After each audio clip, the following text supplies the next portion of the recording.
What is good, Cardano fam, ADA gang? We have lots of exciting updates to unpack today. New exchange listings, SNEK potentially on Kraken, new BitcoinOS alpha directly from Charles himself, and a Bitcoin OG has gone bullish on Cardano. Yes, so hit that subscribe, hit that like. Regulated LCX Exchange lists Charles Hoskinson's good pet pig, Nike. Great to see Nike join the other CNTs that we saw recently on this exchange. And we're seeing the SNEK team seeing if Kraken would be interested in onboarding the largest community and highest traded token on Cardano, SNEK. DMs are open. The Cardano community would love to begin trading on Kraken. Let's chat. And guys, this is after we saw recently, yesterday, Kraken replying to Altcoin Daily, seeing the notable growth in the Cardano ecosystem. So all eyes are on ADA. And speaking of, Bitcoin Pioneer Kyle says BitcoinOS could be huge for Cardano. Breakout imminent. It's fantastic, guys, that our safe and secure, resilient network is now being reinforced with the Bitcoin narrative.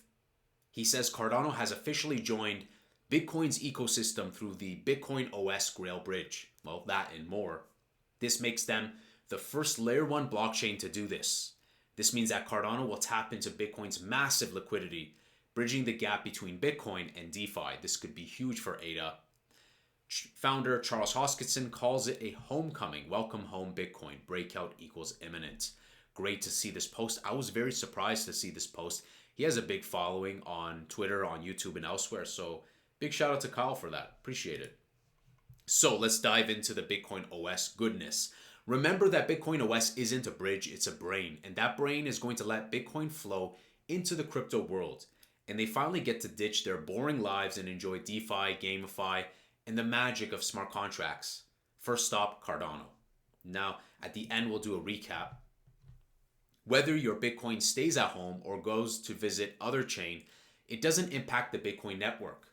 With BitcoinOS, they can now interact with other ledgers. Only with Cardano, you can do it natively with UTXO and soon pay your transaction fees in Bitcoin.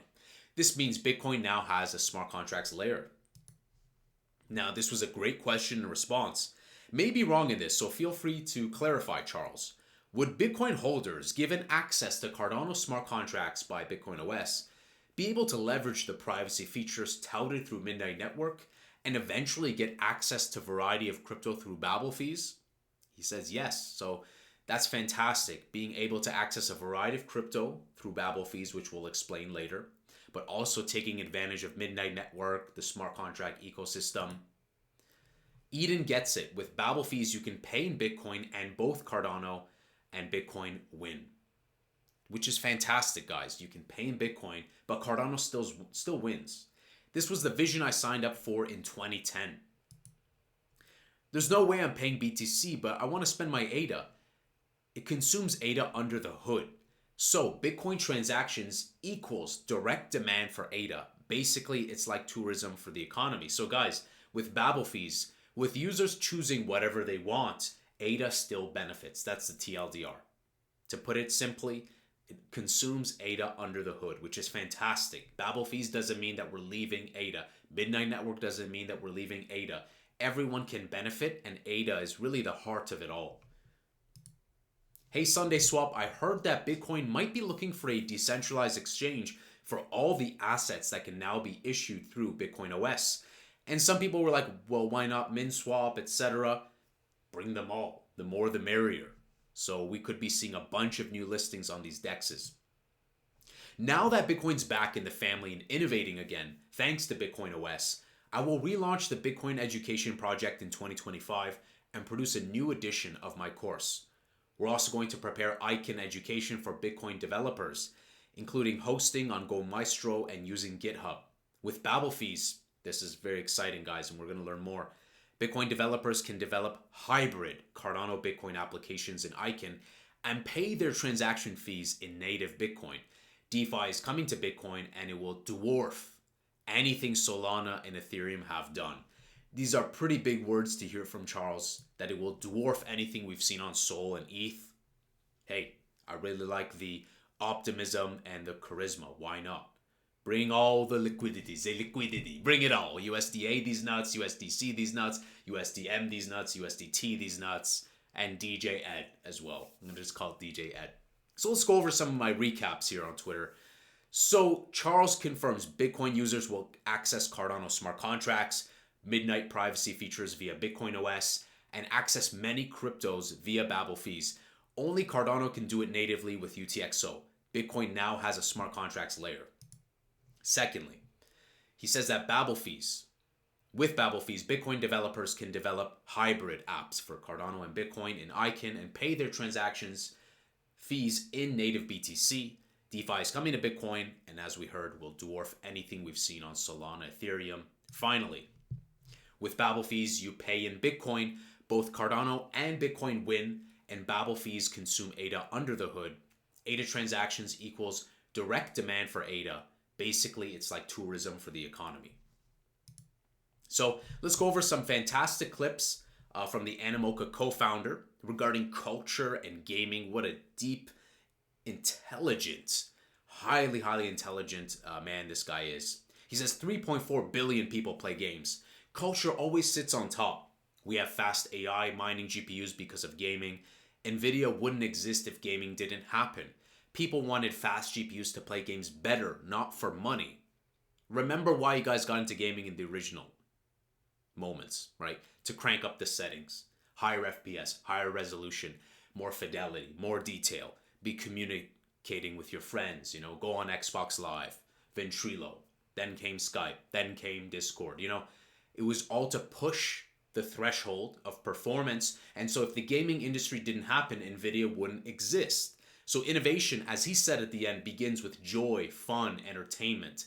And I wholeheartedly agree. It really has to be about fun. Is it fun to play or is it a boring chore? Sheldon on decentralized IDs, head of Cardano ecosystem with EMURGO, says as we have more AI, you're not sure if the person on the end of the conversation is a bot or not. We stand a good chance with DIDs, proof of existence, also with IP, with music. And he was talking about like fake Snoop Dogg original music, right? How do you musicians combat that? You're going to need confirmations in some capacity. And this one was a fantastic one, where Animoca Co-Founder was talking about, people trolling on the internet, going so crazy with the keyboard warrior because there's no consequences, right? So he supports decentralized digital ID. There's no consequences. There's no reputation to said trolls, right? There's no reputation attached. People care about privacy, but an entirely anonymous society can't work. High trust countries have the highest GDPs. We can do decentralized reputation. And he highlighted the risk of centralized, how we've seen in areas of the world where centralized reputation goes downhill, but decentralized reputation. And he said, everything is reputation, right? Your friends ask your friends of what they think about you, your social circle, your experience. They look at your resume. Everything's about reputation, whether it's digital or more kind of in the real world. So I agree that if we build our reputation and we have control of our reputation, there's a lot of benefits. And he said that, people can deviate and make a new reputation, a new persona, but you don't benefit from that, right? And so I think having reputation and having those consequences allows us to strive forward to a lot more beneficial society. Because if you don't have any consequence, you need that. You need that FOFO type beat. So let's talk about price right now, which is pretty much going according to how I thought it would, just going sideways, going down a little. After 40 cents, I was just like, what, this is probably going to play out like this. So I still stay with my bullish price prediction of $5 to $7 in the altcoin season run, which I think is going to be a minimum of Q1, Q2 of next year. And we're going to look at first a different metric. Let's take a look at, let's bring it up, Intel. Well, we'll bring up Intel in a moment. The reason why I would like to take a look at Intel is that Intel is kind of like an altcoin in the tech stock, right? The stock isn't been doing too well. And so today I drew some lines of where the Cardano all-time highs are. Now, AMD used to not be doing so well too, if you guys recall in the bulldozer days, the FX CPUs, but now they're just crushing it with market cap. So this is Intel stock, right? right? The Core i7, Core i9, etc. Intel as a tech stock. And we can see that they came up to like something like what, $68, $70 on NASDAQ. And they're close to kind of their, lows, their local lows. A little bit of a pump, but it came down to like $19, $22, $23. And these two blue lines are the first Cardano all-time high, January of 2018, and then the second one, end of 2021, September. And if you notice, Intel came up to like $68, $70.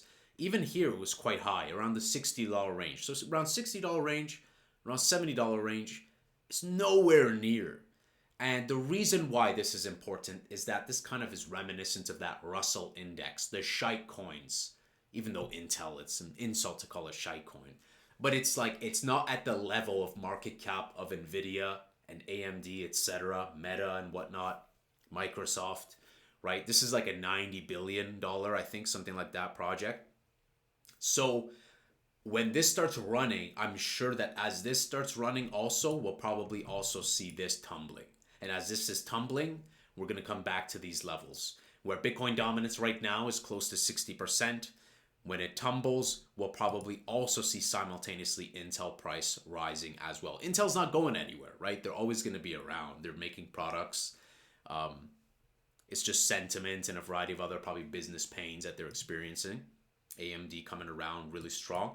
And so, yeah, I think we'll see Intel and other tech stock like that, the alts, the not so prominent tech stocks start pumping. We'll see Bitcoin dominance tumbling. That will greenlight altcoin season, and that will set us up to reach and surpass a new all-time high. I think minimum Q1 or Q2 of next year. But what do you guys think of the news today? I think that it's exciting to see some more feedback from Charles, especially on Babel fees. I think people are underestimating Babel fees. I really like that you can spend whatever you want. And this puts to rest when people were concerned about, like, how does that benefit ADA? And he made it clear that it consumes ADA under the hood, and Bitcoin transactions equals direct demand for ADA. And I think the highlight for me today would also be Kyle, just kind of a big Bitcoin crypto entrepreneur saying that it could be huge for Cardano and a breakout imminent. So at the end of the day, I think we're seeing a lot of Bitcoin individuals. When Michael Saylor, that would be crazy. Do you guys think Michael Saylor would actually be like, hey, this is not too bad. Like, this could actually bring value? Because both projects can benefit. And so Charles saying that it will dwarf what we've seen on Ethereum and Solana, there's definitely a lot of positive sentiment there. We can see that Babel fees will benefit ADA under the hood. He says it will dwarf anything Solana and Ethereum have done. And seeing from Bitcoin OGs that a breakout is imminent, and it could be huge, is very bullish. So we can smell the bullishness in the air, guys. Let me know, what do you guys think? Are you guys surprised that a lot of Bitcoin OGs are dropping very, very bullish sentiment on Cardano? And what's your price prediction? Let me know what's your price prediction and timing. Before we wrap up, guys, I want to warn you to be safe. There are some impersonators over on Twitter. And so I've submitted the complete reports and everything. I do my best to protect the comments for you guys here too, reviewing everything, deleting everything, adding flagged words. So be very careful. If you have time, guys, I won't link it, but you can see it here in the video.